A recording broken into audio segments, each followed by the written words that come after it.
So yeah, Zuwa, thank you so much for joining us today for Pizza Around the Plant. The plant has become quite the focal point of these conversations. I don't know what sort of plant it is exactly, but... It was in the cactus section, actually, believe it or not, but I mean, it's not like really prickly, like, I mean, you could touch it. It's a little bit fuzzy, not prickly, but I mean, it does, like, I mean, we can give everybody a view, I mean, but it is a little bit floral, right? Are we going to shout out the place we got it? I actually don't even remember, but they're very nice and they do floral arrangements for a variety of occasions. So I guess we can begin by kind of the basics, which is what did you do before and what are you doing now? And Well, I graduated here from McGill Law in 2013, and right afterwards I found myself in the depths of a big corporate firm in Toronto. At Osler, Hoskin and Harcourt, and I had done my summer there previously, and then somehow again, you know, it all worked out, and then they wanted me back for articling. I did my articles there, and I learned a great bit, to be honest, but then afterwards, I think I really started feeling that this wasn't quite for me in terms of how I wanted to sort of use my law degree, and I've always been a big picture guy, so when I go deep into details and stuff like that, and contracts and extra contractual obligations, and it just... You were in it, you're... I mean, I was doing it, and you're doing this stuff constantly, you know, from day to night, weekends, public holidays. I need public holidays. Everybody needs them, right? Yeah. But I mean, it was pretty much, you know, a combination of sort of what I always knew I wanted to do, and then also being in the experience where I sort of began to know that it wasn't quite for me. And towards the end of my articling, you know, I had a really big chat with, you know, my parents, and to their dismay, you know, I let them know that I probably would not be continuing with the firm. And, you know, went on to tell my supervisors at the firm that I wanted to go into what it is that I wanted to do, which is policy and governance, and particularly focusing on Africa, because for me, you know, I was born and raised in Zimbabwe, so Zimbabwe and Africa is a home for me. It's my passion. It's why I did my undergrad in poli-sci and international development at McGill as well. And then when I got into law school, I always knew I wanted to use my law degree and education towards advancing development in some sort of way in Africa. So what I started was a non-governmental organization called Governance Africa. And Governance Africa essentially gives a platform to young Africans home and in the diaspora the ability to use, you know, their own technical abilities and, you know, unique thought leadership to, number one, provide innovative policy solutions to a lot of sector-specific issues in Africa and respective countries. And then secondly, you know, it gives them the ability to use whichever technical abilities that they do have to assist governments in actually implementing, you know, existing policies or suggested policies. And the main reason I started the organization was because a lot of young Africans are very passionate about moving the continent forward.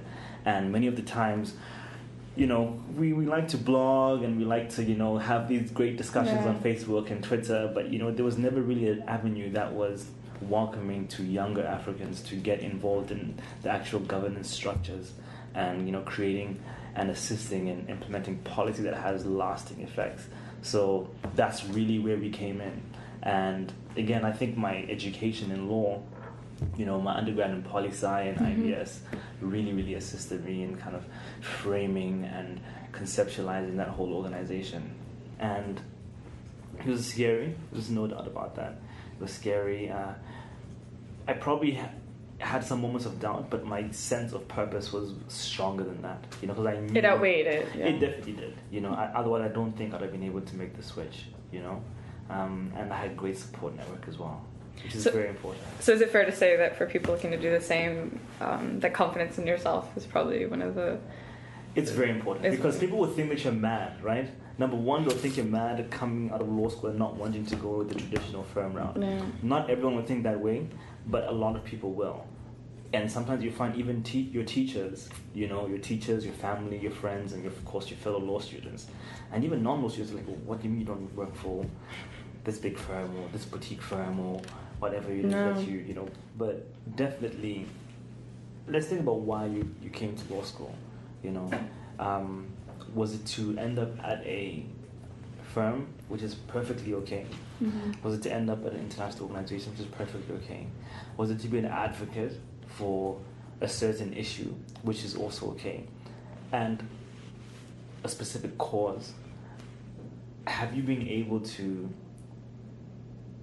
keep in touch with that, first of all, right?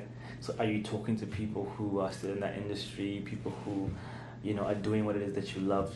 Are you looking for people who are could be possible mentors in that area? And I think, once you keep doing that and allowing yourself to engage with those people and those places outside of law school, it can inform the way you go through law school, from your course selection to assignments that you choose to do. And it can help you stay grounded as opposed to being swept by the current that is law school. And, it can be very, very difficult, to sort of keep your course if you're sort of there to experience, I don't want to say to experience everything, but to do so without keeping things in perspective while you're there. Because law school can be done like that. And then before you know it, it's third year, and you're like, oh my gosh, what the hell am I going to do with my life? Like a big question mark, Big question mark. You start freaking out. You're calling your mom and your dad. You're crying on the phone, or your boyfriend or your girlfriend or whoever, right? So I'll definitely say, why did you come to law school, and what are you doing to keep in touch with that? Because, again, I always say to people, it's all good to complain sometimes about how your circumstances, but if you're not actually doing something. Yeah, taking action. Taking action, exactly. Yeah. If you're not doing something to deal with it, I sort of feel, listen, it's just wasted energy. Yeah. That really, doing the different things that were non-typical for law students during my summer breaks when I had time really allowed me the space to, kind of keep things balanced, not get too stressed and overwhelmed with law things. I think that's the way you should do it. I think you have inklings, right? We're all born with, throughout life we develop things that really, really tickle our fancy. And if you haven't had the time to explore them, definitely do so. And I always say to people, learn by doing. If you are not even sure that you would like something per se, try it. Try it out, at one of the summers that you have at law school, and then you can definitely cross it out if you feel you don't like it. But you would never have known if you hadn't tried it. And especially if it interests you.